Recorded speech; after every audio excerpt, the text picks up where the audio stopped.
100 out the night, so you don't wanna see it, keep your eyes closed. Chain around my neck, bitch, I feel like school. I could make a million with my eyes closed.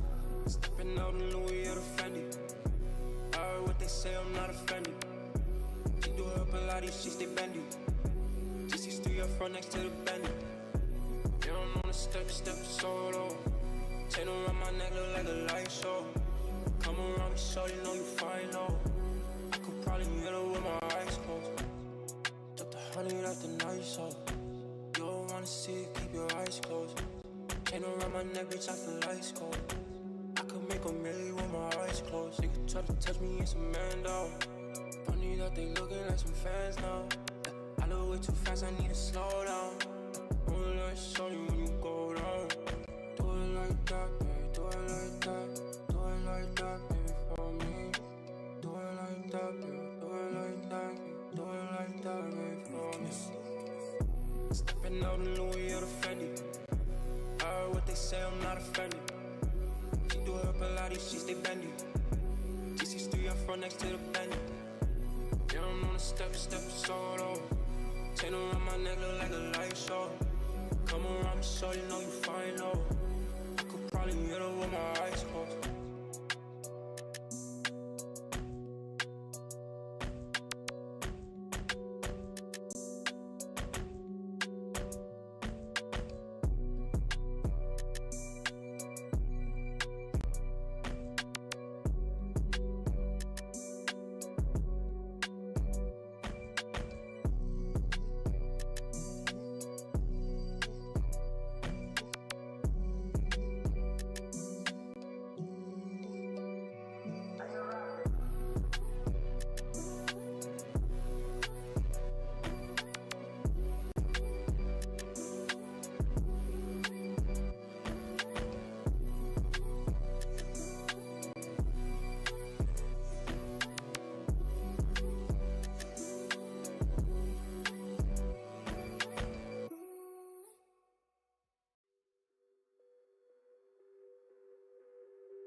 Pull up with the top down, where the love gone. See them foreign, all emotions. See them demons, see them creeping.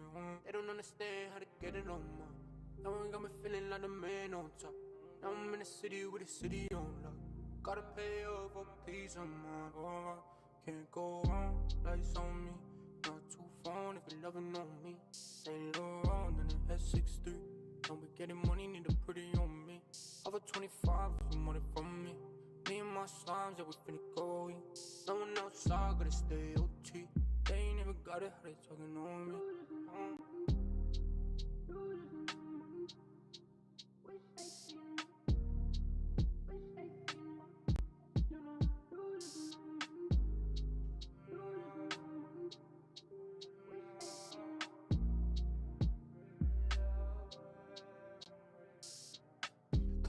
Touchdown, what a night don't stop. I'm back in the city when the night don't call. But I never seen nothing like this before. I ain't making no money that I can't let go. There ain't nothing that I'm spending that I can't take for.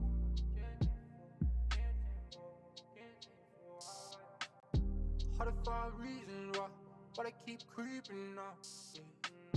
Try to keep this and now, try to keep this and now. Gotta let it take so them has been all I know. Down the spark on go. Hello everybody, welcome to the stream. Let me know if you can hear me okay. This is a very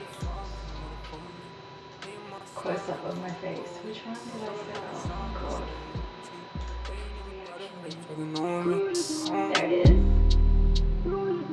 Persona, MJ, Bray, welcome to the stream. I hope you guys are doing well.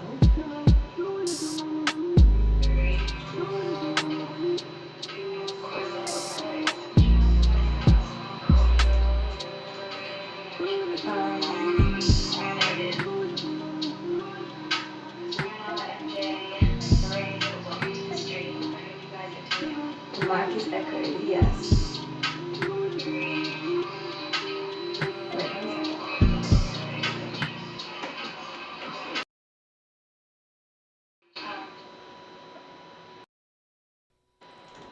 Okay. Is this better? I think. Wait 1 second. Oh god.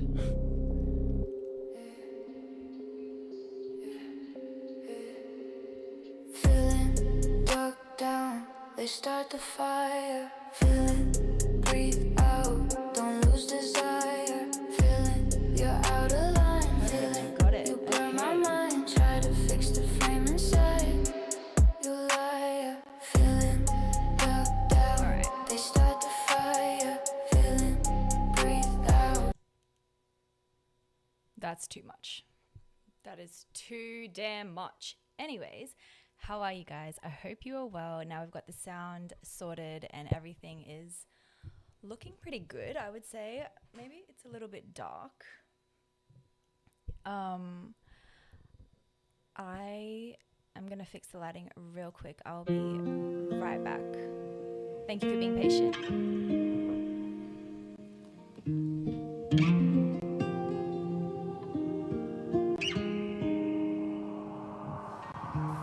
Running for the hills every time that I wander. Don't know how to feel cause my heart is a monster.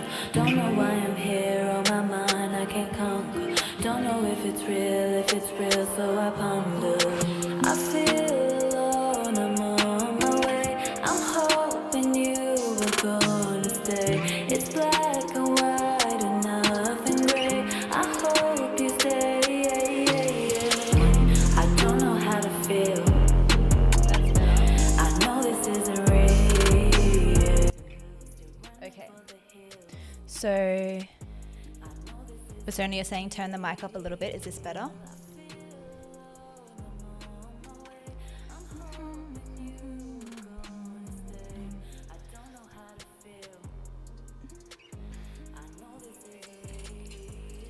Check, check, check.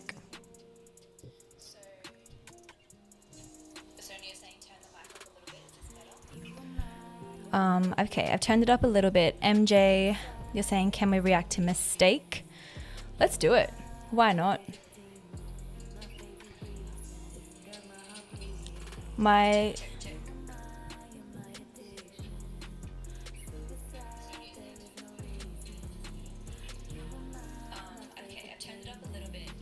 Okay, that sounds better. Whew. I'm telling you guys, maybe we should start like a donation fund to get me a tech team. It sounds so spoiled. It's also for your benefit too. So I'm not like, oh, like you can't hear me and then like you can't see me and then, you know. But do you know what? It's all good because we're here. You can hear me, you can see me. The light's good. We're going to react to some juice. So there's really nothing to say other than let's just get on with it. I hope you are all well and having a good day. It is Friday afternoon here in Australia. It is a beautiful sunny day.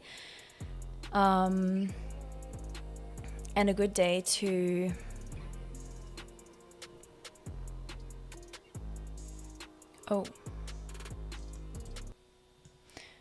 when the music is up, we can't hear you.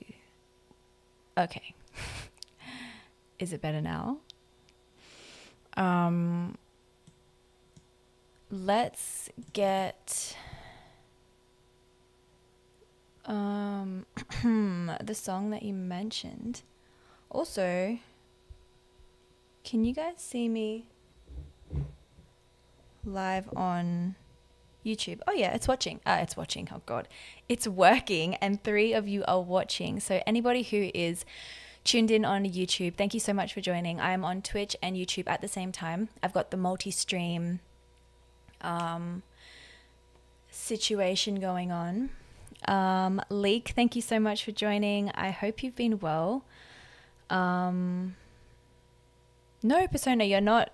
Like, please tell me if you can't hear me, or like, I really appreciate it because sometimes like I'll record the stream to post on YouTube and like you just can't hear me and I'm like, oh my God, what the hell? So I want you guys to be able to hear me and see me and enjoy it properly and for everything to work. So don't feel like you're interrupting me, just tell me. I would prefer that. So yeah, all good. So Leek, you're saying that you sprained your ankle. Oh my goodness, that is not good. Spraining your ankle really hurts, and it's also a really inconvenient thing to happen because then you're like limping around and you don't realize how much you take walking for granted. I know when I moved to London, ages ago, I was looking for coffee because at this time I was addicted to coffee. And so I was like looking for coffee and wasn't looking where I was going, and I sprained my ankle and I couldn't walk properly for probably about a week. And I was just like, you just take it for granted. You just think, oh yeah, I'm just going to walk here and I'm just going to go here, and you can't. You just can't. So I wish you a speedy recovery. Okay. Persona saying, I don't have weak bones. Wow. Okay. It's a bit of, was that shade? A little bit. Also, a sprain, like, does that have to do with the stability of your bones, or is it like a moment of imbalance where your ankle rolls? You know? But yeah, I'm sure it does really hurt. That's not good at all. I know that I said I would listen to a song before we get into the video we're going to watch, but we can't because I'm streaming on YouTube at the moment, and if I listen to any music, the stream gets shut down. So what we might have to do is just watch the video first, and then I will jump off YouTube and just go only onto Twitch, and then we could potentially do some music. But I already do have one copyright strike on my YouTube channel because I was trying to do live reactions to Juice on YouTube, and yeah, I got in trouble. So you and 2 cups of friends. Okay, cool. I guess guys are different with like banter and what's the word? Like, what do you call it when you insult each other for fun? Banter, right? Like, women don't really do that. women would like take it personally and be like, oh my God, she literally said that I had weak bones. Like, what a bitch. But then she'd see her and be like, oh my God, hey, how are you? We should like go for coffee. Like, women are the worst, honestly. Like, I was going to say I'd rather be a man, but I'm happy being a woman, guys. Don't worry. But I prefer how men communicate with each other and interact with each other because they're more honest. Like, they'll just be like, bro, what are you doing? Like, why'd you do that? Whereas women would be like, oh my God, hun, I loved that you did that. It was such a power move. And then be like, oh my God, she's an idiot. Absolute roasting. Thank you, Don. I appreciate that. That's the word I was looking for. It's roasting. You've been hopping all day. Oh my goodness me. That is not good. Let me just move this over here and then we will make this bigger. I might make myself, yeah. Okay. Okay, so what we're doing today is I saw I want to say it's a documentary. I don't know. Basically, it's a video about a psychological analysis of Juice WRLD, and the title of the video is why Juice WRLD didn't stand a chance. So it goes into his life, into his childhood, etc. And I thought it looked really interesting. Okay, yeah, so it says this documentary contains educational discussion of drug addiction, mental health, and death. So I thought this would be, yeah.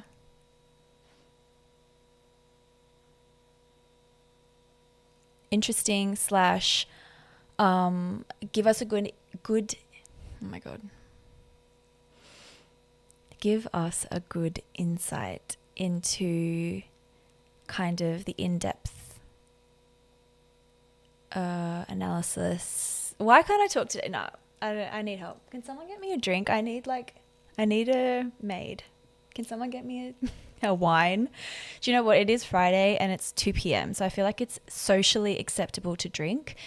So yeah. Anyways, I'm just being silly, but that would be good actually. Like I could get like a DoorDash. Can someone bring me a cocktail?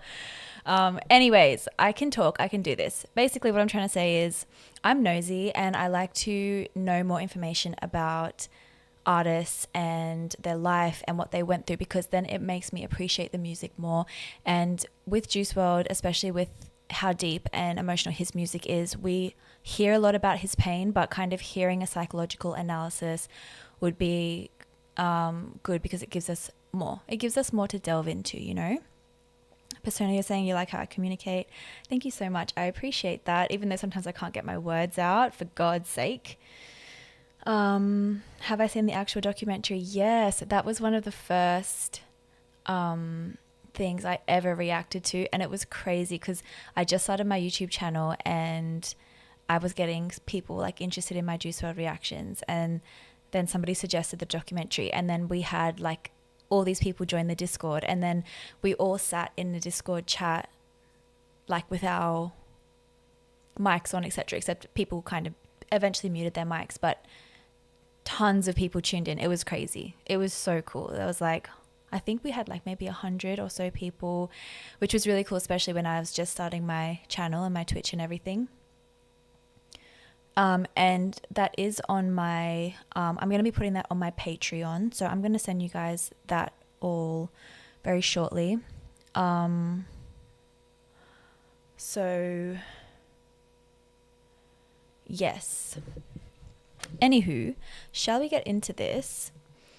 I hate how it showed him doing drugs more than, yeah, they showed everything that was his life. Yeah, I thought the documentary was quite good in the sense of like, it showed us a few different things. It showed the music, it showed his life, it showed the drugs, it showed his personality and stuff like that. So I really liked it, and I got like very emotional at the end. I just felt like it was so sad. Anyways, I'm gonna record this for YouTube for anyone who wants to watch it back, So I'll just do a quick intro. Oh my god, my cat's crying. Honey, come here. It's okay. He hates not being in the room with me. But then he chews the cords and I don't have time for him to chew a cord and then the stream not to work. So okay, let me just quickly get him and show you guys because he's so freaking cute. Hold on.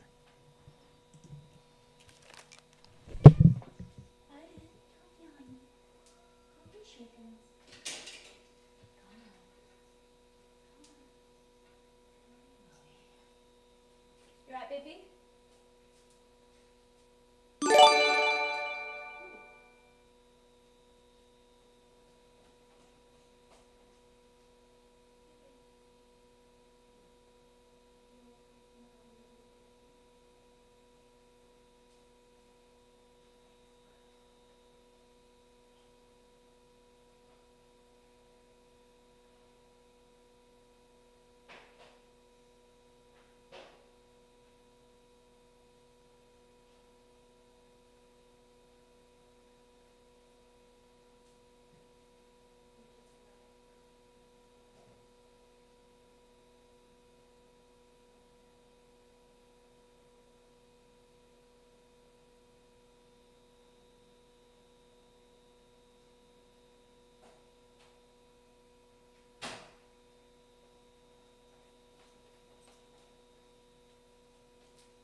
This is my kitten. He's ASMR of him purring. Can you hear it? He's so cute.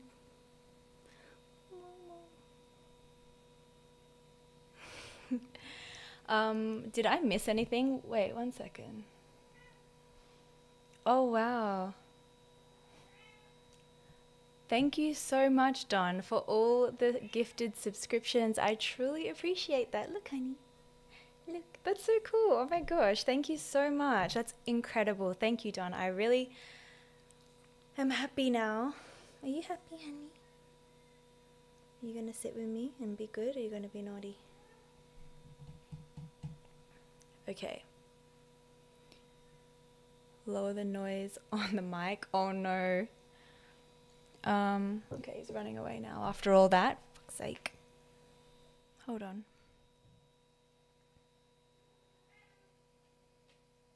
No.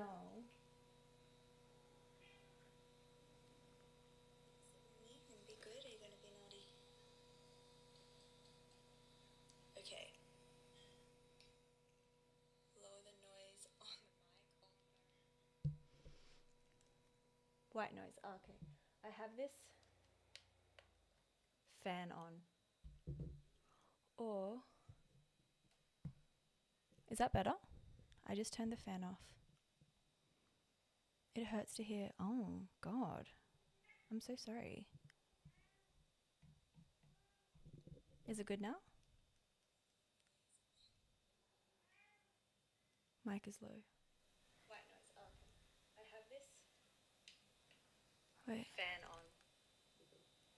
Oh, okay, no. It's the laptop. Hold on. Is that better?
Hi.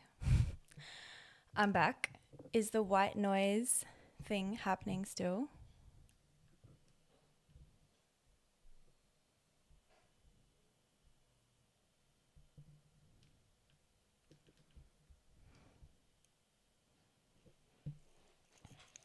Mic is fine. Okay. Cool. It's good. Okay, thanks everyone. I'm back.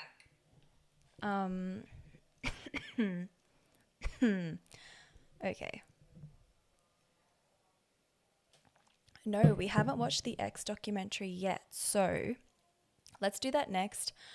I recorded we did the live stream of listening to his album, and I recorded the whole thing, and it was just, I couldn't even post it because it was so quiet, and I was like, what the hell? So probably need to redo that and post it, and then do the documentary as well. Leek, you're saying that there's new footage. Ooh. Okay. Send it then. But does it have music in it though? Because then YouTube's going to hate me.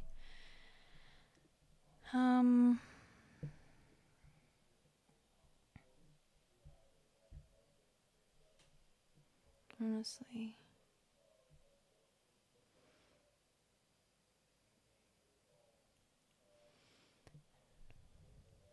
No, you're good. Okay, thanks, Leek.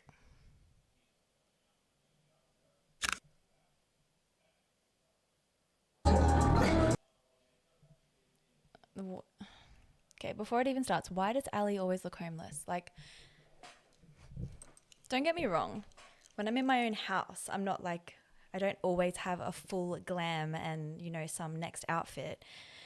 But I must say, she always looks so bad. I'm using Streamlabs Sleepy, but there's you can pay for the premium and then you can stream on multiple different platforms at once. So you can do YouTube, Twitch, Instagram, TikTok, etc.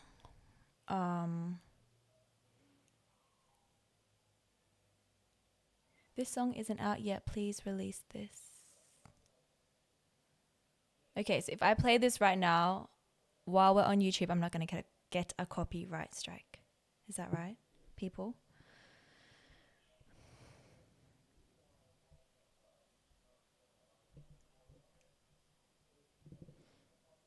You're good. Okay.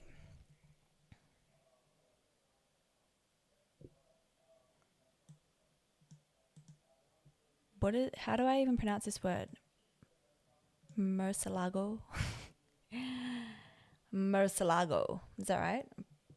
You can also, you make it so one of the streams doesn't have a desktop audio with keybind.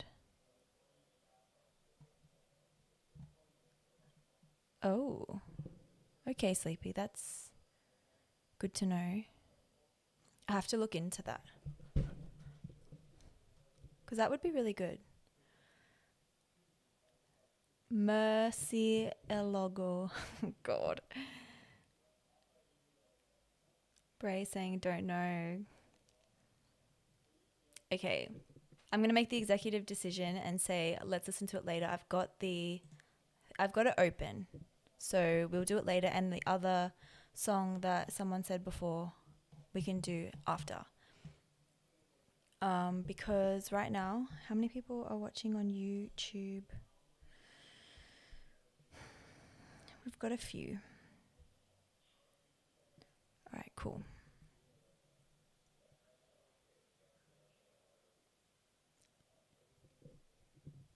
It's so good.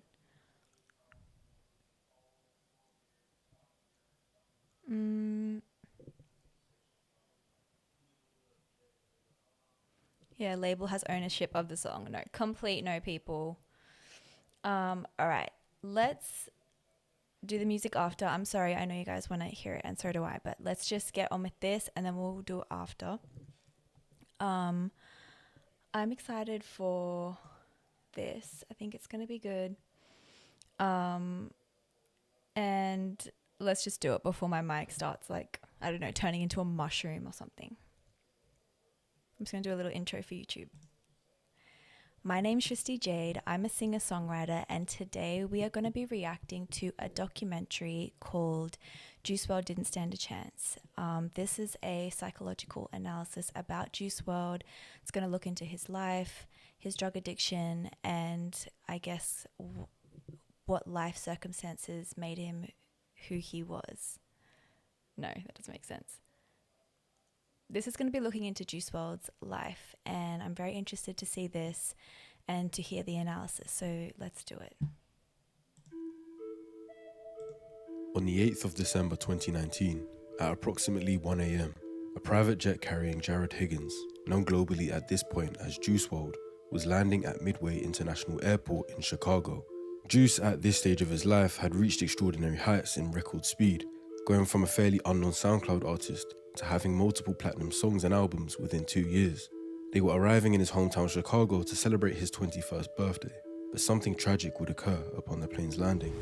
Due to intel of drugs and guns on the aircraft, police had arrived at the airport, ready to search the Gulfstream and its passengers, but during this procedure, Juice began to have a seizure, one so violent he wasn't able to be saved, because at 3:14 a.m., Jared Higgins was sadly pronounced dead. And turn to the sudden and shocking death of rap star Juice WRLD.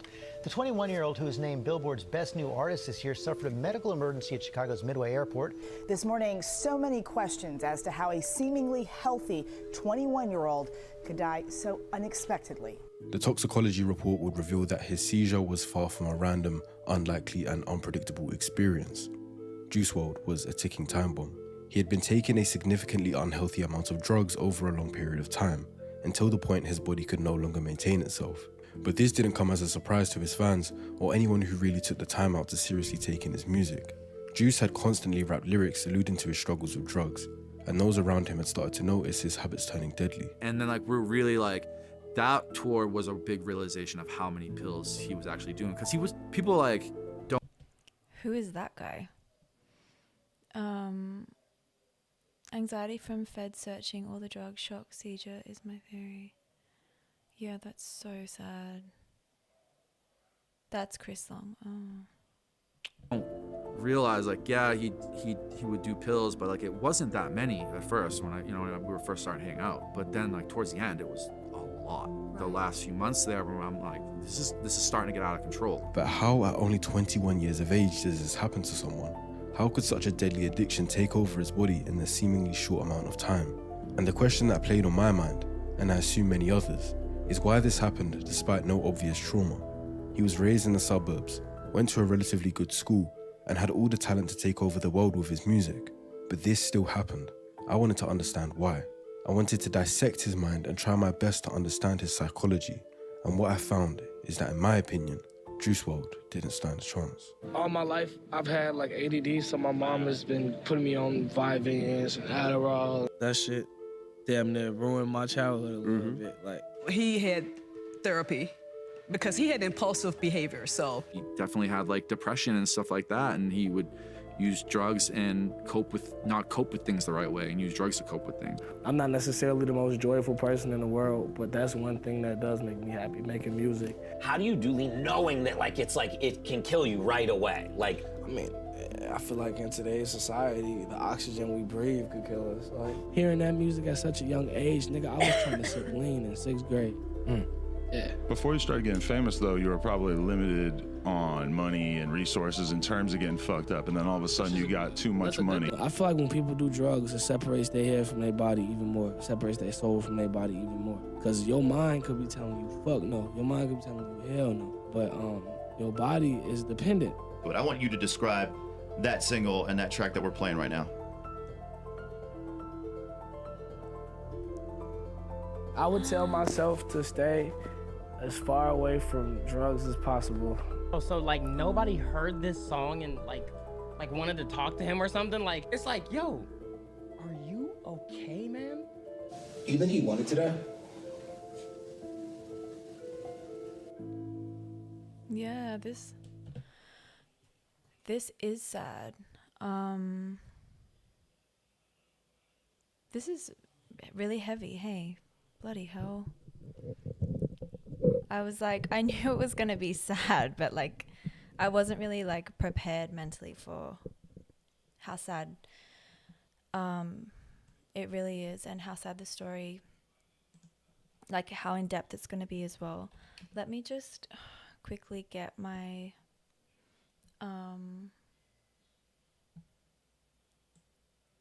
thingy. Who was that guy, like the guy just before that came on that looked like a mixed race kind of guy?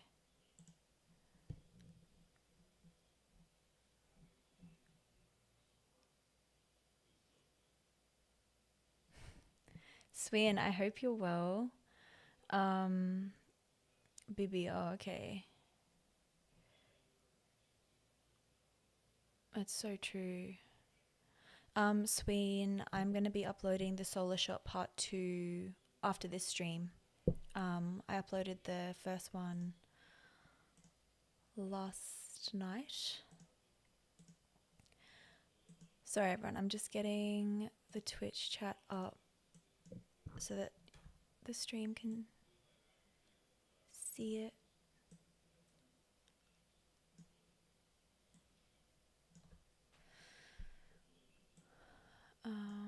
Yeah, there we go.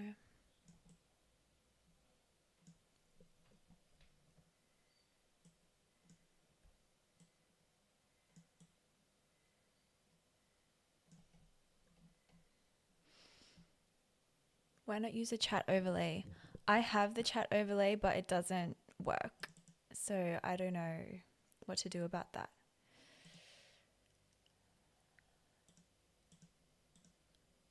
I mean, to be fair, let me try it again. Let me delete it and then...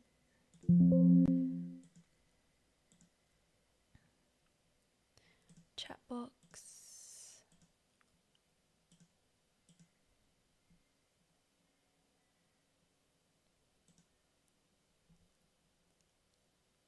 Oh, it's working now. Oh God. Okay, that's good. Okay, let's keep going. Thanks, Sleepy. Appreciate it.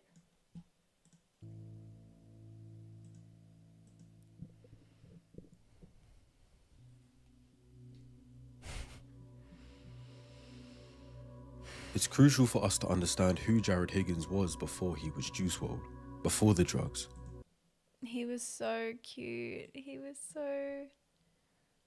such a baby there. Hey, Henrique. Welcome to the stream. I hope you're well. Hope you're having a good day. Look at him.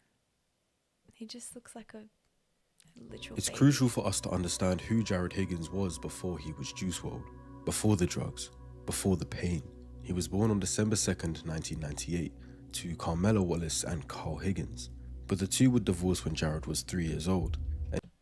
His mum looks so young. Like, she looks like she's in her late 30s, which is crazy. You can see the pain in his eyes. Yeah, definitely. Persona, you're saying we've got 15 people. My Streamlabs is showing me that we have 27 actually. I think that's with YouTube, so that's really exciting. Thank you guys for joining. Hope you're enjoying the stream so far.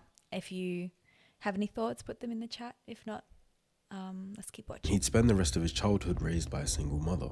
Carmela was seemingly a great mother and gave him as good of an opportunity as she could have. In interviews, he's had nothing but good things to... He was so handsome. Look at him in his suit. It's so nice. But she also looks like a different person now. Like, I'm confused. He had that juice cut. say about her. I mean, she's like, I don't know, one of the proudest people ever. Like, she's like been my biggest supporter and cheerleader since birth. I love her to death for that, and trying to give her the world is part of the reason why I'm doing this shit. Carmela moved them to a village in Illinois called Homewood, a suburb to the south of Chicago. Homewood has been reviewed as one of the nicest places to live in Illinois. Not only is it relatively safe and have good schooling, but it's also diverse. It's often rare for affluent and safe neighborhoods to have such a high African American population, but Carmela had done a good job in finding one in the hopes that he wouldn't be an outsider. Thank you so much for the subscription. It's not showing me who that was. Wait, let me put the multi-stream on. Thank you so much. I really appreciate it. I'm so sorry I can't shout you out right now because it's not showing. The alert box. Let me try. Unfortunately, he'd still end up feeling like one, but it wasn't because of his race. All my life, I've had like ADD, so my mom has been putting me on Vyvanse and Adderall, and I've been all the doctor's appointments. So it's the same shit. I always tested high, very intelligent person, but I wasn't one of the motherfuckers that could just sit in the classroom and just focus on the teacher talking to me. Many times, Jared has referenced this quote-unquote ADD, although some people, especially from older generations, might still use that term. Since 1987, the condition has had its name changed to ADHD, Attention Deficit Hyperactivity Disorder. But they're the same diagnosis, just evolved. So when understanding what Jared was going through, ADHD provides that explanation. ADHD is a condition that affects how your brain works. It means that it's harder for you to control your attention or direct it to certain tasks.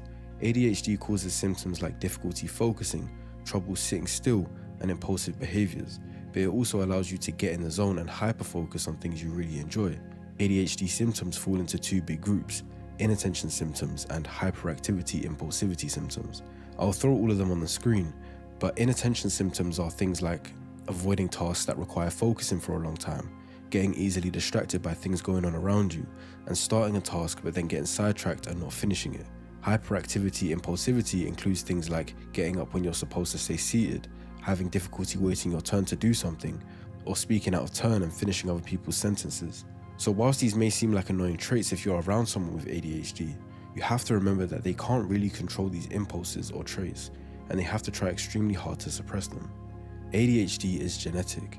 That means a child is born with certain gene changes that cause differences in their brain development. Often the gene changes that cause ADHD are passed down within biological families. Jared got diagnosed with this in the 4th or 5th grade, and immediately he was put on medication that changed his whole personality.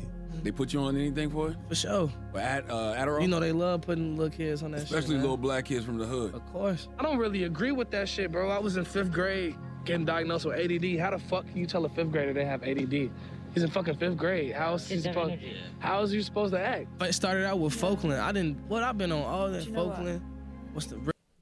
It's so true because it's like, it's actually unnatural for children to just sit for hours and hours and listen and pay attention. And I think it's so wrong when, especially when they're kids, they just label. I mean, obviously the diagnosis requires the doctor to go through certain things and to say, okay, you've got this and you do this and this happens when that happens. Like, it's not just, you don't just say someone has it. Obviously there's a diagnosis and there's a certain criteria.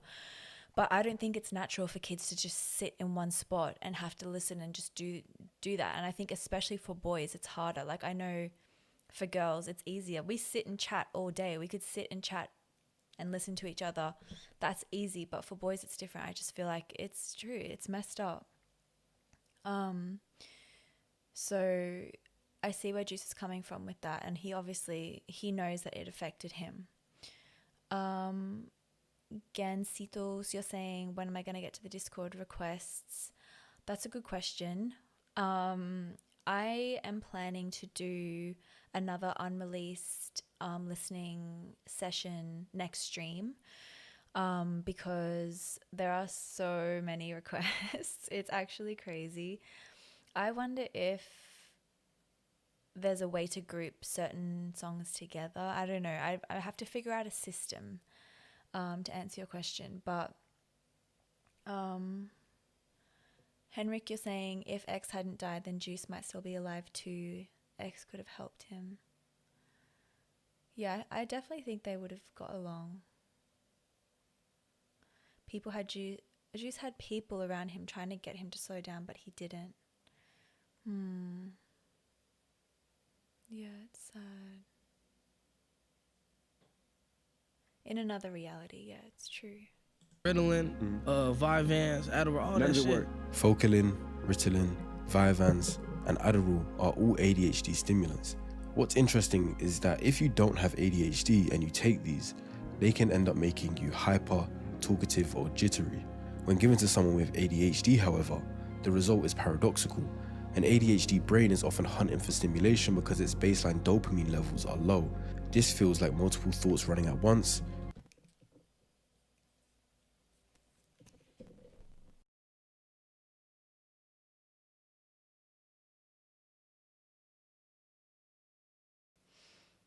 Yeah, I agree, Sleepy. I think deja vu does explain other realities because it's like, can you hear me, by the way? Yeah, because it's like every decision that we make ends up changing the timeline that we're on. So, yeah, I know it sounds woo-woo, but I totally believe in that stuff. Being distracted and being impulsive. These stimulants raise that baseline, which effectively shuts up that background noise. It allows the person to pick one focus and stay on it. The meds also enhance the prefrontal cortex, so the person has an extra split second to think before doing something, like, should I really say that?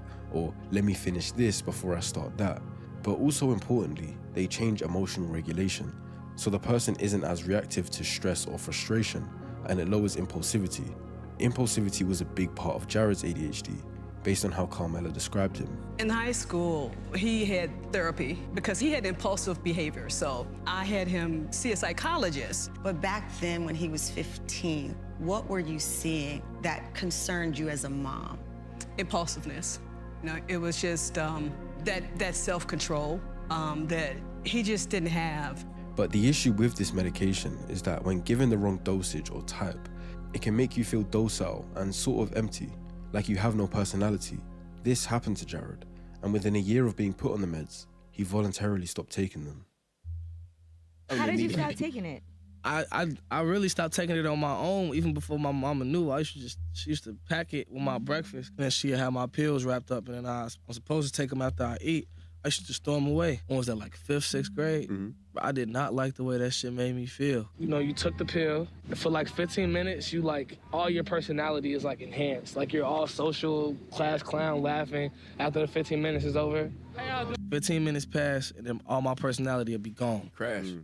And I'll be like a zombie. That shit damn near ruined my childhood a little bit. Like, ain't ruined it, but it made it less enjoyable because that shit kill your personality.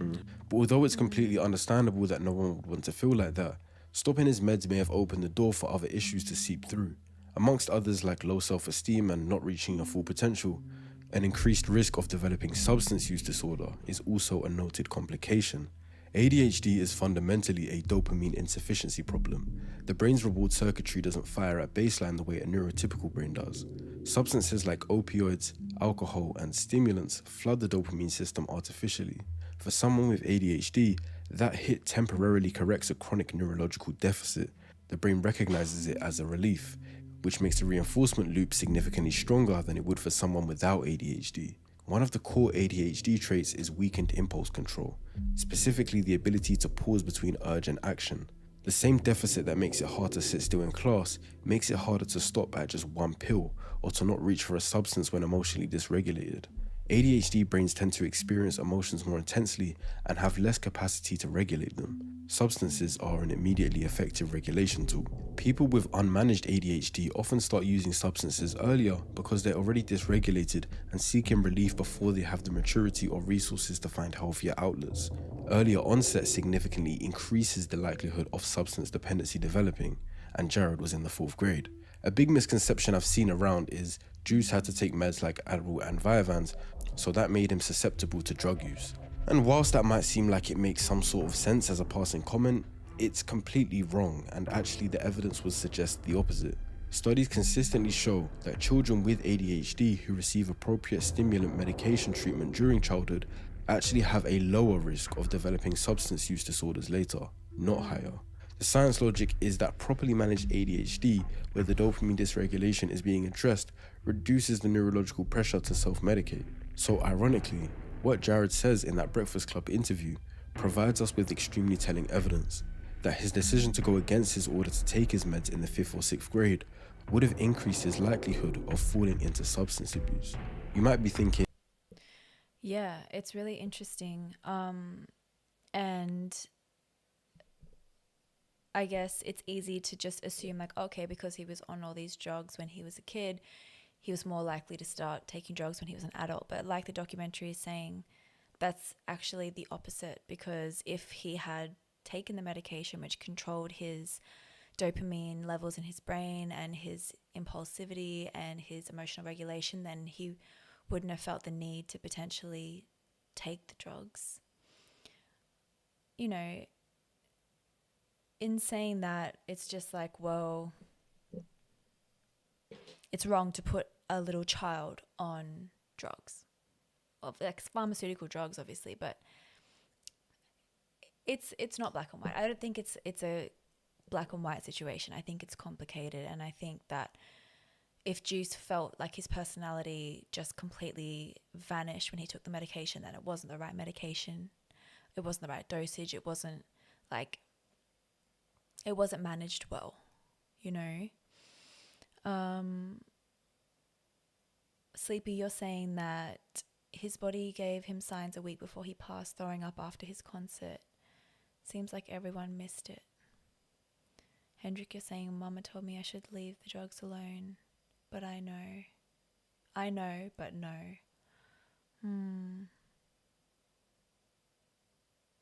Imagine Juice WRLD in the NBA. Yeah, he looks so different when he was younger. Yeah, this sounds good in theory, but how is a kid in 6th grade going to start using substances? But unfortunately, that's exactly what would start happening.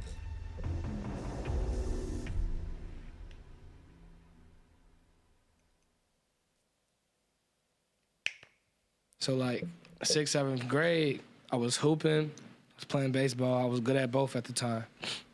But I was also like freestyling, and I was really into music. Like I used to damn near worship this shit. Like I was into music so much. So my family putting me on to all this different music, Future, Gucci, all these niggas talking about drugs. At around 11 years old, an impulsive Jared had fallen into exactly what Carmela feared. She had already tried to prevent him listening to hip-hop as a kid, maybe just because of her taste, but perhaps because of the bad influences it contains. Whether violent crime, sleeping with lots of women, or selling drugs, hip-hop has a tendency to glorify certain degenerate activities. This can make easily influenced listeners aspire to pursue these activities, and one of them, for certain rappers, was drug use. You can't help but ignore how fun or how interesting, at least, they're making Xans and Lean and all this shit sound. Yeah, bro. Like, when I heard Future, the first song I ever heard by Future was Ain't No Way Around It. The second song I've ever heard by Future, Dirty Sprite. Like, off the first Dirty Sprite mixtape. Mm-hmm. And that shit had me wanting to sip Lean at like 11, 12 years old, bro. Yeah. Jared says the song Dirty Sprite by Future was the catalyst for the Juice WRLD we'd later know. And looking at the lyrics of that song, it amazes me how something so degenerate and deadly can be portrayed in such an attractive way. Future starts out the song by shouting out Pimp C, DJ Screw, and Big Hawk. These were all figures of hip-hop who popularized a certain drink. Lean is the combination of prescription-strength cough syrup containing codeine and promethazine, a soft drink such as Sprite, and sometimes candy. Both Pimp C and DJ Screw had died from complications related to it, yet Future still proceeds to glorify it in this song. He states he drinks Lean for breakfast, that it's his favorite drink and it tastes like Kool-Aid, that he can't get enough of it and he's willing to drink it until he overdoses. Somehow, someway, after getting inspired, Jared was able to get his hands on it, despite it being relatively expensive, especially for someone his age. Lean isn't used with regular off-the-shelf cough medicine. It's a specific formula that uses those mentioned opioids and is significantly stronger. Because of its price, he probably wasn't accessing it that much at that age. It's a good thing, because think about how burnt out I'd be if I had the resources to get high you know what I'm saying? Think about how, especially you discovering something new, you want as much as that as possible. All this shit got you feeling like, you know what I'm saying? Like. So over the next few years, he started taking Percocets as well. These are also opioids like Lean, but come in a pill form and are cheaper, but also just as addictive. Coming from somebody that's in that shit, for the niggas that's really doing it, it wasn't because of a trend. Like, motherfuckers is really addicted out here. Like, it wasn't because of, like, for example, my freshman year, I ran into some Percocets my freshman year, 14, 15 years old, 13, 14, whatever the fuck the age. I ran into some Percocets my freshman year. In the hood and shit, niggas don't know that it's an opiate. But then after a while, you drink so much, then they want to take perks. Yeah. Then they want to start taking Percocets. and then they don't know why they like the perks, and now they addicted to perks. He also started taking Xanax, which aren't opioids but cause a similar effect of sedation, anxiety relief, and muscle relaxation. How much and how often he was taking these drugs during his early teenage years is information I don't have, but one thing for sure is by taking them regularly, he was setting himself up for addiction. It's crazy that this was primarily being fueled because the rap music he was listening to made him curious, but this is actually one of the more common reasons drugs like lean get desired and addicted to. And you have really good-looking rappers who's got all the honeys, he's got all the girls, you know, and he's drinking this. He's always got a white styrofoam cup in his hand, and he's on this. Then maybe if I do that, I'll get the honeys, I'll get the Lambo, I'll get the Maserati, you know, things of that nature. They're making that association even if that association is not really real. Then on top of being seen as cool, it allegedly tastes nice, making you feel euphoric and carefree, and it spikes your dopamine, all catalysts for you to get addicted. Jared then had to go through high school like this, frequently high, but at the same time he was honing his real craft, freestyling. Who is this? You exist? Nah, not to me. I'm R. Kelly, nigga. You can get the piss. Hey, Caleb. Signs like you deaf or something. That's okay. I'll be on the beat, spinning fast like Crystal Meth or something. Really is nothing. Making assumptions is nothing. Bake you gonna put you in the oven for no reason or something. I'm the best at it. Yes, I'm the best at it. I got some bad habits. Topic-wise, you talk about drugs a lot. When and what? It's crazy seeing him freestyle when he's so young and kind of seeing how, I don't know, how he developed so much into the Juice WRLD that we know. His brain never got to fully develop. Yeah, this is really making me feel really sad. This is really sad, guys. I don't know. It didn't have to end this way, but you can see why it did. And I guess that's why the documentary has that title. He was breathing song hits, literally. Okay, I'm going to be right back. I'm just going to take a quick break.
Hello, I'm back, everyone. So sorry, I had to get a coffee. I was feeling really tired. So I feel better now. Gensito said, is she peeing? It's a bit of a personal question, don't you think? Okay, if you all can hear me, we can continue on. Let me know in the chat.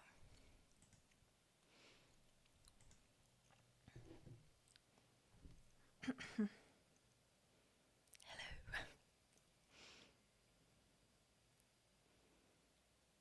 All good. All right, let's do it. What situations do you do them?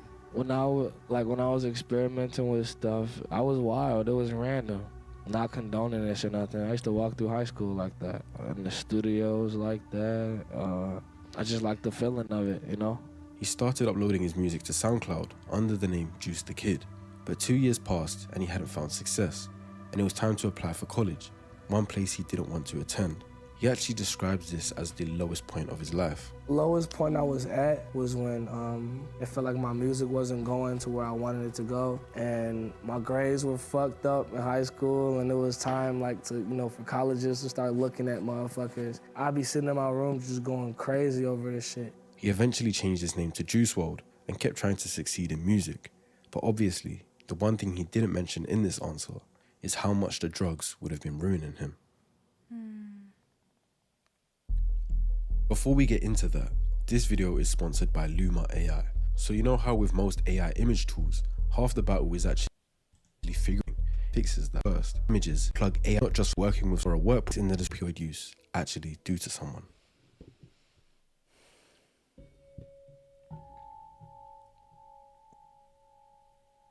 Jared's opioid use is the primary factor for why he isn't here today. But understanding how it captured him is crucial for also understanding how this stopped being as much of a choice and more of a possession over him. Opioid use disorder, or OUD, is a specific substance use disorder where an ongoing pattern of opioid use affects your health and quality of life. Now, as mentioned, the ingredients in the cough medicine used in lean are types of opioids, and perks are also opioids. A doctor might prescribe opioids for a certain issue or pain, but a primary feature of them is that they also cause your body to produce dopamine and endorphins. Endorphins reduce your pain, and dopamine increases your pleasure. So for the brief moment that the drugs are in your system, the feeling is pure euphoria. And when it wears off, the reality of life sets back in, and you crave that hit again. Opioid use disorder occurs when you have an overpowering drive to use opioids despite their risks. The main risk is building up a tolerance, causing you to take a higher quantity to the point where your body can't handle them, or getting to a point where you get such bad withdrawal symptoms that it physically pains you to try and stop. I was going through lean withdrawals. Oh, that's... And I fucking, I was in the bed and I shit the bed. I shit the bed. You run off bad when you stop doing that shit, bro. That's crazy. How is that funny? Like, I get that, okay, maybe they didn't expect Juice to say that, but you'd be like, oh my God, are you okay? Do you know what I mean? That's not funny. One of my favorite videos ever made regarding addiction is on YouTube titled Nuggets. You have the bird character thing and it's just wandering through life and it sees a golden nugget. The first time it walks past it but gets curious. The second time he runs into it, he bites on the curiosity and tries it. This gets him super high and he flies and it's amazing. Then he lands and he continues through life, taking the nugget at every opportunity. He then gets to the point where he's actively running to find the next nugget. All the while he's taking them, the world around him when he's not on the high is starting to get darker. His body is starting to get weaker, and it gets to a point where he's no longer taking them to feel high, he's taking them so he can feel normal again, just to reach baseline. Eventually it consumes him too much, and by the end, he can't even muster up the energy to try the next one. This is very realistic for serious addiction. Our brains are amazing and complex, but also a bit too logical. They don't apply context. They only care about efficiency and survival. The basis of that is dopamine, something the brain wants a lot of and wants it without difficulty. There's an explanation of dopamine I heard from entrepreneur Alex Becker years ago that made it really easy to understand. Think of the dopamine system as zeros and ones. Zeros are the work and effort needed before getting the dopamine. ones are the release of dopamine and how much gets released. So for example, let's say making this video, the weeks of research, the scripting, the editing, the thumbnail making 2 different versions for YouTube and Patreon, there's a lot of zeros. And the amount of ones might depend on how nice you guys are in the comments and how many views this video gets. But if I go on the PS5 and start playing a game and winning, the effort to go on the PS5 is barely any zeros. So let's say hypothetically the video flopped, it wouldn't have released a lot of ones. So the brain will essentially push me to keep playing video games and spend less time making videos. This is the case for a lot of people with social media, junk food, pornography, smoking, drinking. You know what's good for you and what's bad for you. You have the context that abstaining from these things is going to take you further in life. But your brain has no context and keeps trying to get you to pursue those things to get the easy hit of dopamine. So unless you implement discipline and adjust your environment so addiction is less accessible, it will do what it did to the bird. It will make normal life seem dark and depressing and keep you chasing those nuggets. So now imagine that, but on an even stronger level with Jared's opioid addiction. Well, I feel like when people do drugs, it separates their head from their body even more. It separates their soul from their body even more. Because your mind could be telling you, fuck no. Your mind could be telling you, hell no. But your body is dependent. Tear you It's apart. a battle between the mind and the flesh. Yeah, exactly. It could tear you apart fucking with that shit. So you couldn't function without it? I couldn't function without it. Like, I had to drink lean every day. I had to pop pills. I had to do this shit to eat food, to like, I say a lot of times, like, I used to really be in rooms and I wasn't there because mentally my brain is somewhere else. How do you do lean knowing that it's like it can kill you right away? Like, I mean, I feel like in today's society, the oxygen we breathe could kill us. Like, it depends on your usage, bro. Like, some people could drink casually, sip casually all their lives and be perfectly okay. But you have those people that take it to the extreme. We ain't thinking about the drugs we taking, and we just taking them. We ain't thinking twice about that shit. We coming up from nothing. This some shit we done, what we was doing back when we was fucked up and broke just to maintain. It's crazy because a lot of people try to understand, but they don't go through it, so they don't get it. That going through that shit alone, man, you will be thinking shit you never thought you would have thought in your life. Going through shit like that alone make you want to kill yourself. One way that Jared would later frame it in his lyrics was, I stopped taking the drugs and now the drugs take me. He went from someone who tried drugs because they were cool and wanted to feel a high to a point where the drugs became his master and demanded he take them multiple times a day. And it wasn't like it stayed oblivious to him. He was clearly aware he was getting addicted to drugs, but still couldn't stop himself. And the thing that became a double-edged sword was his newfound music success. So far we've covered everything before he actually blew up with music, before he had millions of dollars, before he had unlimited access. And I believe his OUD was already underway and only got worse after his music career took off. Because when you add his success and money into the mix, it creates the issue of accessibility. Every addiction is harder to fuel when it's less accessible. So when the opposite occurs, it's like a fast track to disaster. Before you started getting famous, though, you were probably limited on money and resources in terms of getting fucked up, and then all of a sudden you got too much money. Thing, no? It don't make it no better when you got money. Right. Yeah, because you got access to it. You got access to it, you feel what I'm saying? So it's like, I'm going through pints and pints of lean and going through 100 pills a month. Like, damn. Like that. Lean is pretty expensive. I'm so sorry. That's not funny. But that guy's reaction, wait. I'm going through pints and pints of lean and going through 100 pills a month. Like, damn. Like that. His reaction is like, I don't know, there's that interview where, is it Kevin Hart or someone? I don't remember who it is, but they're like, they say their age and the person reacts that way. Like, just aside from the fact that that reaction was funny, what that guy is saying who's talking about taking hundreds of pills a day and sipping lean every day, like, that is so messed up. Like, and I think it was the other guy who was saying before, the guy with the dreads, I think it was Polo G, was saying that this is the kind of stuff that we do when we're in the hood and like when we're in circumstances that aren't the best, but then when we change our circumstances, we're still doing these things. And it obviously it's because the body gets addicted. Like Juice was saying, the body gets addicted. Your head's like, this is not a good idea. Like, this is bad. This is fucked up. Like, why am I doing this? And then your body is like, we need it to survive, so do it.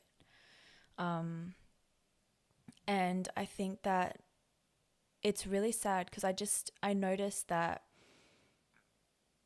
you know, a lot of these rappers and a lot of these guys who are, it's mainly guys, isn't it? That grow up in unfortunate or underprivileged circumstances, they're dealing with a lot of mental illness, to be honest. Like, there's a lot of mental illness and it's not being treated. And then they self-medicate and then they get addicted and then it fucks their life up. You know, that's the saddest part. Obviously, there's the aspect of they're all making the choice to do something like this. So that just is what it is, especially once you're an adult. You're making that choice. But even when Juice was younger, even when he was in high school and his mum wanted him to take his ADHD medication and he was, you know, young and impressionable and was doing things on his own accord, like, that's just so sad. Especially since he grew up in a nicer neighborhood. Like at the start it was saying that there was a good mix in the community. It wasn't like it was a very downtrodden community. It seemed pretty nice and pretty affluent. And the way he dressed and things like that in the pictures when he was younger, it seemed like he was a well looked after boy. But obviously he was struggling mentally, which is the saddest part about it. And it's really sad when he talks about it because you can see the pain and you can, just from what you can hear, like imagine feeling like a failure all the time. Like you're a naughty boy, you don't sit down, you don't listen, your grades aren't good, you know. The only thing you're good at are things that aren't as well respected or well received in society, like being a rapper. You know, when you're a little boy and you're kind of awkward and you're struggling mentally and you just want to fit in, like how horrible would you feel about yourself? Like your self-esteem's taking a hit before you even know who you are. You know, that's so messed up. And I think that's the saddest thing about like hyperactive boys that are labeled naughty. Like, oh, he's just naughty. He just doesn't listen. He just doesn't sit still. And it's like, I think there's a lot more to that.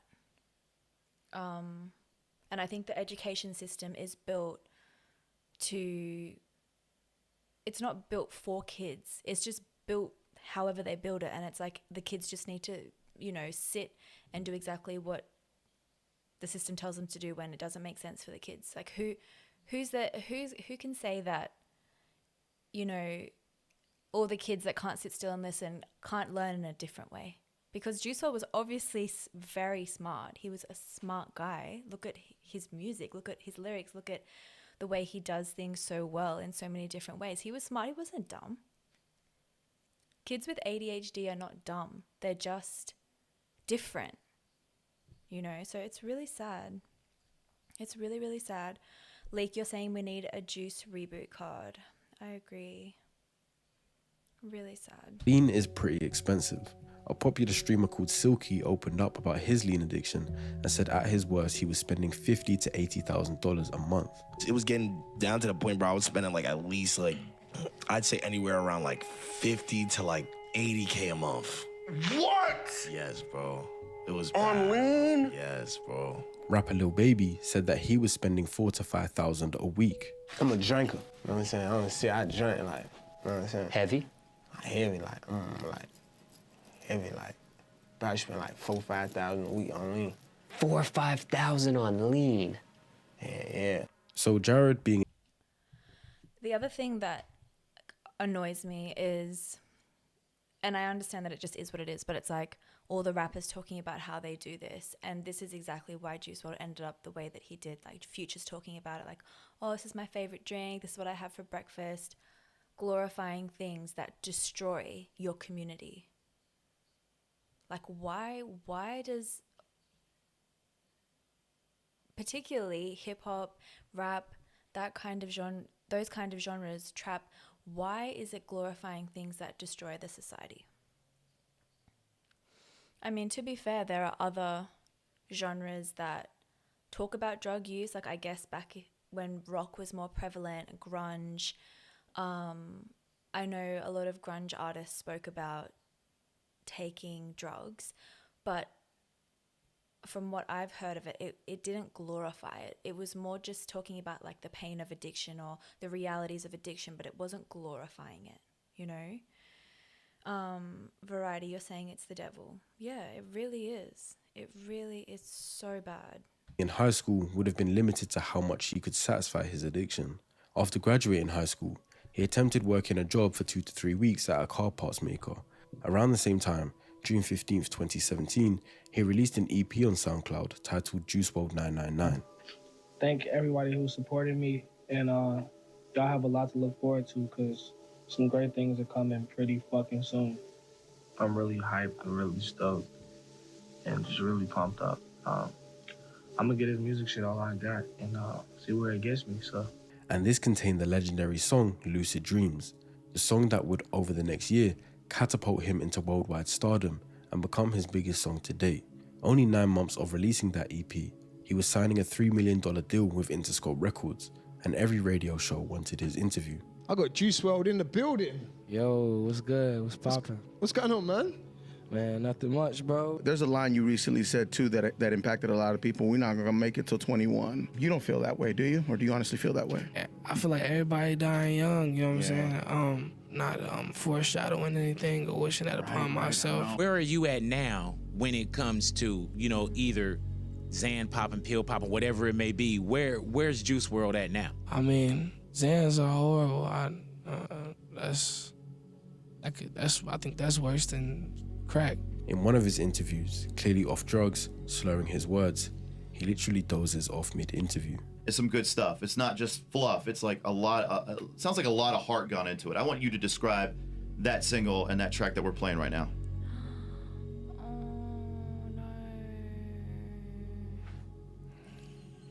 Him dozing off was due to those opioids in the system, giving him that high euphoric feeling, but because of the increasing amount he was taking, it was causing him to do things like this. When you correlate the timelines, this pre-existing but expensive addiction, newfound success, and then millions of dollars, I can only assume his consumption was increasing like crazy. He was also constantly on the move, for interviews, for recording, for traveling. He said he hadn't slept for days. Poppin'. Everything, brother. How you feeling? Man, I haven't been sleeping like 3-4 days. This is important because the hectic lifestyle would have stressed him out, but instead of feeling that stress and asking his team to slow down, he could just pop perks or sip lean and not have to feel it as much. The whole mix, how everything hit him all at once, because like once you start getting so much money, you could start doing so many things. And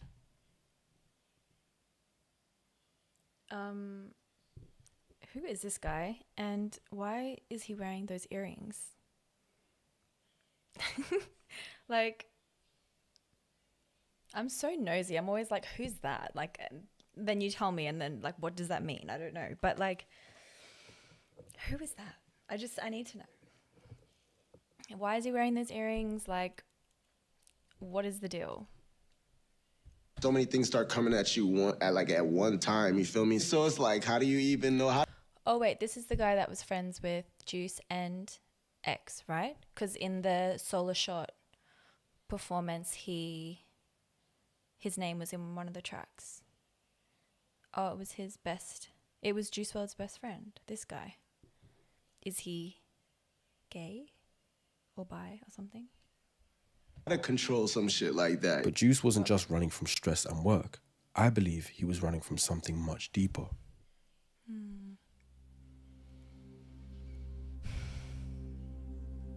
Clinical depression, also known as major depressive disorder, is a mental health condition that causes a persistently low or depressed mood and a loss of interest in activities that once brought joy. Depression is a term that gets thrown around quite casually these days, but understand that feeling sad after a difficult life situation such as losing your job. I'm sorry if that offended you. If he's gay, it's fine. I don't care, but he just seemed gay, like with those earrings, and seemed a bit feminine, maybe. But if he's not, fair enough. Or breaking up with a partner, or any unfortunate circumstance, is normal. That isn't actual depression. Clinical depression persists practically every day and involves more symptoms than just sadness alone. Low energy and fatigue, feeling worthless, thoughts of death, amongst others. Researchers don't know the exact cause of clinical depression. They think that several factors contribute to its development, including genetics, brain chemistry, childhood experiences, and stressful life events. I feel like many people see depression as that person's life was hard and they experienced bad things, so they developed depression, when it's often more of a genetic thing. These people always look for a cause of the depression in others. This results in judgment, especially for celebrities. Why are they depressed? Their life is good. They have money and success. This can lead to a sense of embarrassment and questioning yourself, not understanding why you feel the way you do. One good listen through Juice WRLD's discography and you can hear how depressed he really was. Yeah, that's so true. When the guy talked about how people would say, okay, well, you're rich, you're famous, you know, you're known around the world for your music. Why are you depressed? Like, you basically have no right to feel depressed. And that would have been something that would have been quite hard to, like, you would feel guilty, I guess, about that too, because you're like, I should be happy and I should be grateful. But one thing I notice is, like, most celebrities talk about how they're depressed. So I wonder what it is they're all doing to feel that way. And also, like,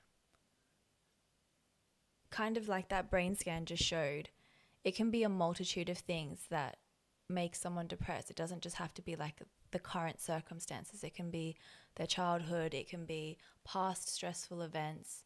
It changes the way that your brain functions. So yeah, variety, I agree. It's very surface level. And I'm the pain because it hurts to live. I gotta admit myself, I'm on these drugs, feel like I can't save myself. Sometimes I wanna take myself and break myself so I can reshape myself. Nobody's ever felt the pain I felt. This is the part where I tell you I'm fine, but I'm lying, I just don't want you to worry. My world revolves around a black hole, the same black hole that's in place of my soul. One of my favorites because of the weight behind it is, it's been months since I felt at home, but it's okay cause I'm rich, psych, I'm still sad as a bitch, right? It goes against the assumption that money buys happiness in such a deflated but sarcastic way. It's like, don't worry guys, I should be super happy, right?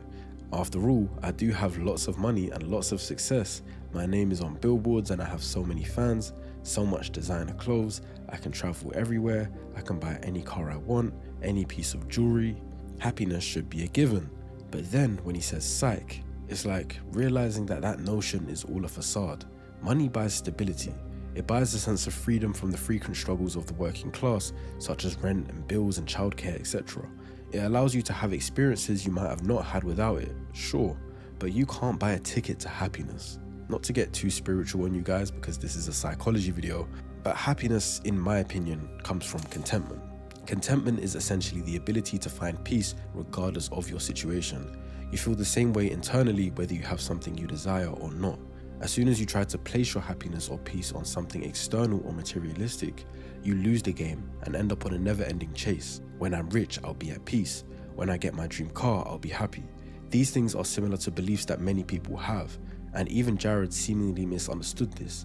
He didn't realize his depression was something internal and wasn't linked to his lack of success or any sort of poverty. In multiple interviews I've seen from him, he seems to look down on the idea of a 9-to-5 or working a job that doesn't pay well. Sometimes That's depressing, people's though. lives, it could be for you looking at it from the outside, but they might have a great life. Like, just, I don't know, some people Really? do feel like that. A great life? I get what you're saying. He's saying they settled. Yeah. They probably didn't even They have no settle bigger for less. dreams. You know, because Yeah. what if they have a great life at home, things are taken care of? So they're just doing that shit for fun. Not for fun, but what I'm saying, obviously they're doing it to make money. Somebody that goes to like a D1 college, they spend all this money, right, to get a degree. They don't even do the shit that they got the degree for, and then they work in an office job every day until they die.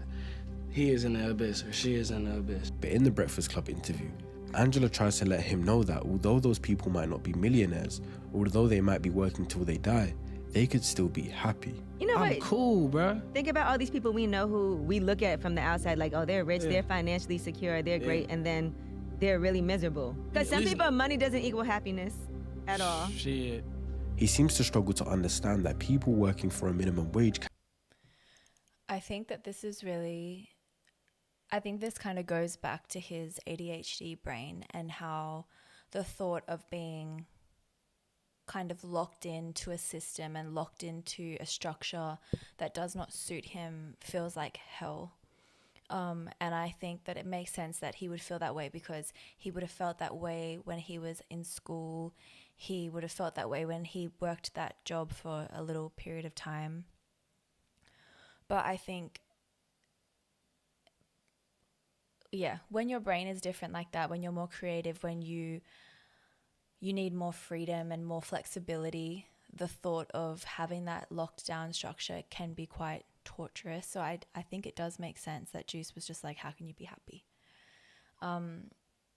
But I think also in this day and age, people are like, oh, you know, like leave your 9 to 5 and just, you know, start your own business, become an entrepreneur, do something else. And I think that obviously that's amazing and that's great. And I think that people should do that if they want to. And that could be incredible for some people. But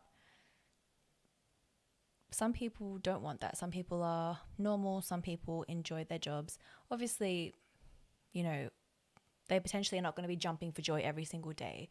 But this notion of like 9 to 5s are just hell, it's not necessarily true. Like the lady on the radio station is saying, she's like, some people have a really nice life and they're happy with that.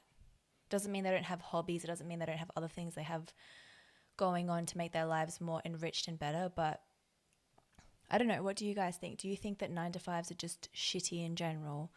Or do you think that some people could potentially be happy doing that because it suits them, they enjoy their job, maybe it's low stress, who knows, the flexibility to work from home, etc. And still be at peace. They could have a family that loves them unconditionally, and that's all they need. And then on the other hand, there's many millionaires and celebrities that take their own lives due to depression. Robin Williams, Kurt Cobain, Avicii. I see Jared struggling to fathom this, and I believe that that's because it doesn't compute in his equation. He's grown up believing that his state of unhappiness and depression will disappear when he has money and success. So the idea that he's still sad as a millionaire and 9 to 5 workers on minimum wage are happy and at peace is a reality he doesn't want to accept. But in this song, it seems he is accepting that notion. He's going against that belief. His money only made his addiction worse and led to more sadness. So he's letting people know this. Such a short and simple line, but so much lesson behind it. When you a fan of this shit, you look at it a certain way and from a certain perspective, but then when you in this shit, you see it for what it really is. Right. You know? It's sad. I don't know, it make you not want to, you know what I'm saying? Like, it's not what it look like. So when people tried to understand why Juice was depressed, I don't even think he knew. If y'all help me through the shit I go through, I'll deal with anxiety and depression and all that shit. Just because you got money don't mean that shit don't solve nothing. Money is the answer to certain problems, but it is not the answer to those type of problems. I'm not necessarily the most joyful person in the world, but that's one thing that does make me happy, making music. He definitely had a substance abuse problem, and he definitely had like depression and stuff like that, and he would use drugs and not cope with things the right way and use drugs to cope with things. I don't personally believe Jared was suicidal, but he became indifferent to death, or indifferent to the idea of death. More like, if I die, it is what it is. He didn't have a desire to deliberately end his life, but he also didn't take any caution with his drug use, as he'd lost the ability to comprehend death, in my opinion.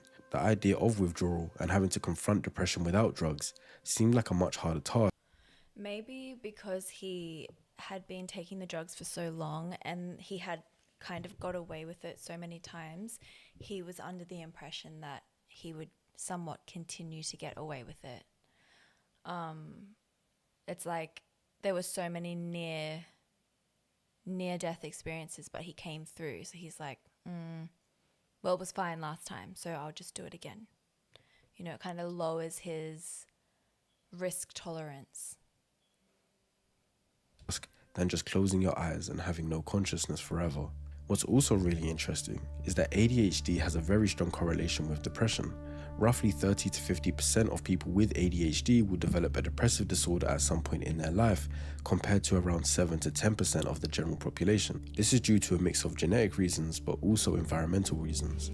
They have a shared neurological basis, as both conditions involve dopamine and norepinephrine dysregulation. But also, children with ADHD constantly underperform relative to their actual intelligence. They struggle socially, get labeled as disruptive or lazy, and receive chronic negative feedback from teachers, parents, and peers. That sustained experience of falling short despite effort is a reliable pathway to depressive cognition, worthlessness, hopelessness, and self-blame. In my opinion, he most certainly experienced clinical depression. He had a sadness he couldn't quite explain and hoped either drugs or success could have fixed. I believe his ADHD was a massive driver for his depression. The neurological basis already makes it a strong possibility to develop depression without the need for explanation, but he also reports how he felt intelligent but couldn't focus in school, so he developed an identity of failure and I'm not good enough. The first time I wrote a song was in 5th grade. It was during study hall. I couldn't just sit there and do my work, so I did something else. And focus like in school. He hated school. Very, very smart. But he didn't like the idea of school, so it was always a struggle with him in school and, you know, skipping school, skipping classes, so I always had to have a plan for him. I think in high school I wasn't eligible with some shit when it came to tryouts. Why, 'cause the grades? Yeah. I always tested high, very intelligent person, but I wasn't one of the motherfuckers that could just sit in the classroom and just focus on the teacher talking to me. I couldn't do that. This was accelerated by his opioid use. He may have used it out of intrigue or self-medication, but once it started messing with his dopamine reward pathway, it started to bridge a gap between Jared being good and Jared being depressed. The more drugs he took, the more depressed he became without them, so the more he felt like he needed them, and that cycle continued. Just like the bird, his world got darker and darker. The worst part is that everyone saw his success and looked past the seriousness of his issues. Bro, so like nobody heard this song and like wanted to talk to him or something? Like, how do you hear this and be like, yo, this shit fire, bruh? When the album dropping? It's like, yo, are you okay, man? Like, hold on, just stop for a second. Let's just take a break. Let's just go somewhere. Juice actually acknowledged this in his music, pointing out how it is a mix of both him downplaying his issues, but also people not noticing. This is the part where I tell you I'm fine, but I'm lying. I just don't want you to worry. This is the part where I take all my feelings and hide them because I don't want nobody to hurt me. They tell me they care. They're just in love with the music, so they'll never know about the pain I go through. Everyone is happy to sit around listening to him talking about depressing subjects as long as it sounds good. He needed real accountability and people campaigning to put down the drugs rather than monetizing it. But this is due to a lack of education around these subjects. Everyone is happy to get surface level around topics like anxiety and depression, but going deeper is something only a certain few do. I think YouTuber Sean C put it best. Why is it that people are so drawn to 3 and 4 minute songs about depression and love and mental stress and anxiety, but aren't drawn towards, you know, think pieces about the subject and aren't drawn towards deep dives into what these things actually mean and how they can affect you? There did eventually become a point where people around him did try to step in, but it might have been too late.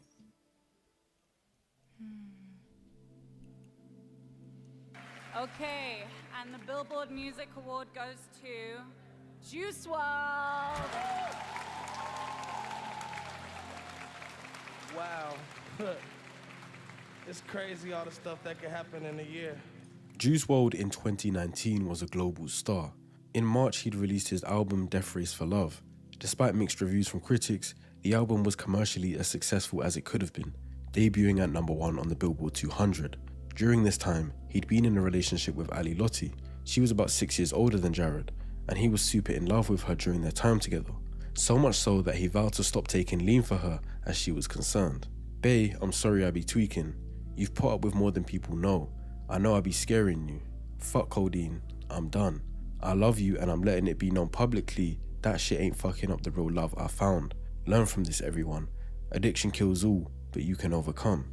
This was backed up by his videographer and assistant Chris Long, who said Ali banned lean from the house. But after a while, his girlfriend really wanted him to stop. And it's like, it's good if she was like bringing the hammer down on that, like, I don't want him doing lean at all, and like she didn't want him like mixing the drugs. That was the problem, you know. So the consumption of lean went down a lot. It's not allowed anymore in this house or anything, so that's the reason why. But despite the public claims and declaration of love, quitting an addiction that strong isn't so simple. Willpower alone almost never prevails. So Ali was pretty strict about that. But of course he would still do it, and he would hide it.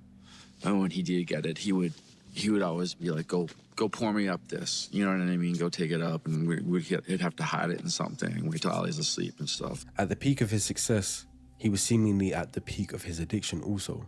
Now, if you're on the YouTube version of this video, this chapter is going to be a bit shorter than what's on Patreon. That's because I want to show you the reality of what his addiction looked like in its final stages. The footage, the graphic reality, his friends' accounts, the actual scale of what he was consuming daily, and what that meant was happening inside. I think you need to see it to truly understand how we got to December 8th. But that content will get this video restricted, which means a lot of people who will need to hear this story simply won't find it. So on YouTube, I'm going to do my best to give you the full picture without the visuals and without the full explanation. If you want the uncut version, the Patreon link is in the description. But if not, here's what you do need to know. Jared's drug consumption got so bad, his closest members had to do an intervention and book him into rehab. And Pete pulled him aside, kind of did the same thing, pulled him in a room and talked to him. And that's when it was decided that, like, you're gonna go to rehab. Rehab had to be booked in because he was simply consuming an amount that went from he should stop taking drugs because they aren't good for him to if he doesn't stop and go to rehab, he won't see another year.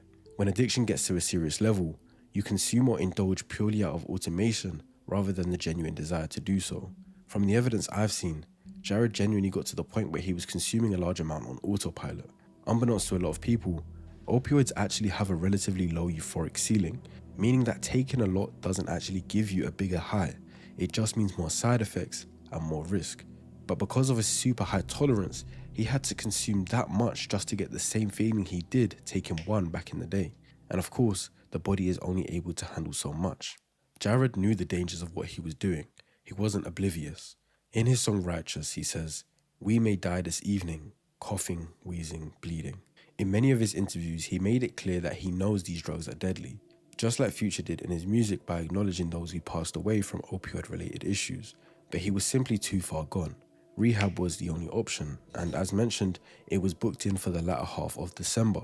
Fellow Chicago rapper G Herbo details what rehab is like when addicted to opioids. It was like a 7-8 day process. You get out, they flush all everything out your system. You on IV, so you don't got to go through the withdrawals. That's another thing. Like when you drinking lean and popping pills and perks and all that shit. The withdrawals worse than it's worse than anything in the world. You don't even want to feel it. Carmela claimed his consumption had gone down and believed he'd actually stopped lean entirely. You said that before his passing, he told you that he made the decision to get professional help. He did.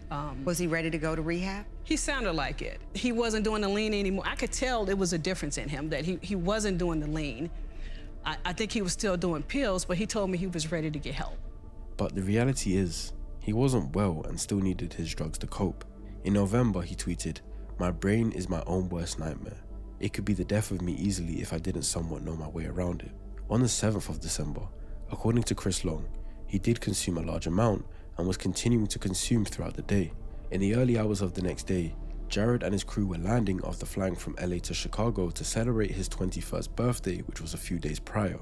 But as they got closer, when their phones regained service, they got a message from their head of security to say that police were waiting for them in the lobby for when they land. The crew had guns and drugs on them, which would have landed them in big trouble, but the stories get a bit blended here. There's a lot of speculation that Jared panicked and consumed his pills to avoid getting caught with them.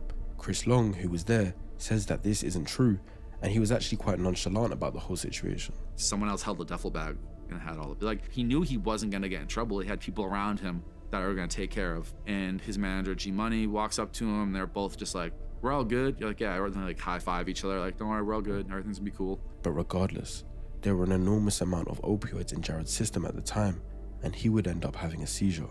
This wasn't an overdose. There was physically just so much in his system for so long that his body couldn't process it. Instead of thinking of it as a there and then overdose, think of it as an overdose over time, something that was building and needed to be stopped. I couldn't look away. I'm so sorry. I didn't want him to like look up and not think we were there. So, and when I looked at him in the eyes, it's like you could see that he wasn't there. And at around 3:14 a.m., Jared Higgins would be pronounced dead, 14 days before his rehab date. Just, handcuffed to the fucking wall, and this 2 detectives just walked in, and they're like, literally verbatim, they're like, "We don't give a shit about anything else. We just want to know about the kid that died." And I was like, "What?" I'm like, "Who died?" That is so heartless. And turn to the sudden and shocking death of rap star Juice WRLD. The 21-year-old, who is named Billboard's Best New Artist this year, suffered a medical emergency at Chicago's Midway Airport. This morning, so many questions as to how. So sad. I literally have goosebumps. Like, oh, it's just so sad. It's so messed up.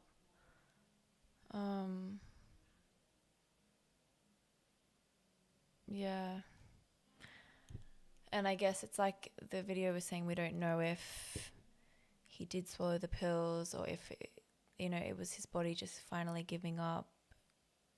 I guess Chris Long, he was saying what he was saying. So, but at the end of the day, it doesn't really matter, does it? Like, he died. So something happened and his body gave up. And yeah, it's just so sad. And he was about to go to rehab.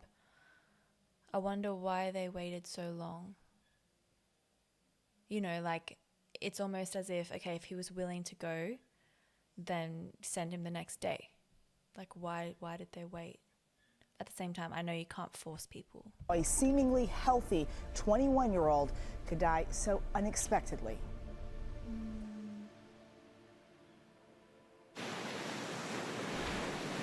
Where am I at? I'm in paradise. I'm actually FaceTiming, not FaceTiming, I'm slow. I'm on Instagram Live from heaven. Huh. I don't think Jared wanted this outcome. Like I said, I don't think he literally considered ending his own life, but I do think he'd become indifferent with the idea of death. He wasn't going to press the button, but if coincidentally it ended, that prospect didn't fear him. He was so low, but still willing to go through the motions as long as he had his drugs and his high, which wasn't even really a high anymore, just an attempt at reaching his old baseline. The reality is, Jared didn't die for one reason. It was the genetic predisposition to ADHD and potentially depression, mixed with the wrong influence, mixed with addiction, mixed with fame and money, a powerful train on its way to death, and would have taken a huge effort for him to turn things around. This one was a tough one to make, and I appreciate you taking out the time to watch this. And if anything, I hope there were some valuable lessons scattered around somewhere. If you ever need help, please don't bottle it in and hide it. Addiction thrives in darkness and struggles in light. I've been Jay Wisdom, and until next time. Oh my God. Yeah, that was so sad. And such a well put together documentary. Jay Wisdom, thank you so much for making this incredible documentary and also going so in depth and doing all the research. Leek, you're saying we needed him to be alive. Like all the bullshit, he was a very important person for society. Very good to watch. Variety, you're saying it was a good video as well. Yeah, really, really well done and really sad. Rest in peace, Juice. I'm really sad now. I need to go. I need to go and like lay down or something.